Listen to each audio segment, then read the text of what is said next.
കാമേശ്വര കാമേശ്വരിമാർ വിശ്വകർമാവും മയനും നിർമ്മിച്ച ശ്രീപുരം എന്ന തേജോമയ ലോകത്ത് വിരാജിക്കുന്നു എന്നാണ് സങ്കല്പം. ശ്രീകുല പാരമ്പര്യത്തിൽ ദേവിയെ സങ്കല്പിച്ചിരിക്കുന്നത് കാമേശ്വരന്റെ മടിത്തട്ടിലിരിക്കുന്ന രീതിയിലാണ്. ആരാണ് ഈ കാമേശ്വരൻ? സർവചരാചരങ്ങളിലും ഇച്ഛാശക്തിയായി വർത്തിക്കുന്ന മംഗളസ്വരൂപനായ സാക്ഷാൽ പരമശിവൻ.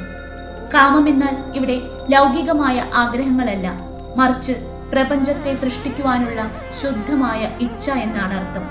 അതുകൊണ്ടാണ് ശിവനെ ലോർഡ് ഓഫ് ഡിസയർ അഥവാ കാമേശ്വരൻ എന്ന് വിളിക്കുന്നത്. ശിവൻ വെറും ഒരു ഇരിപ്പിടമോ ആധാരമോ അല്ല, മറിച്ച് ദേവിയുടെ തന്നെ അസ്തിത്വത്തിന്റെ ഭാഗമാണ്. ശിവനില്ലാതെ ശക്തിക്കോ ശക്തിയില്ലാതെ ശിവനോ നിലനിൽപ്പില്ല. കാമേശ്വരന്റെ മടിത്തട്ടിലിരിക്കുന്ന ലളിതാംബിക പ്രപഞ്ചത്തിന്റെ സൃഷ്ടിക്ക് കാരണമായ ആ ആദിമമായ ഇച്ഛയുടെയും സ്നേഹത്തിന്റെയും പ്രതീകമാണ്. ഈ പവിത്രമായ ഒത്തുചേരലിൽ നിന്നാണ് സമസ്ത ജീവജാലങ്ങളും ഉത്ഭവിക്കുന്നത്.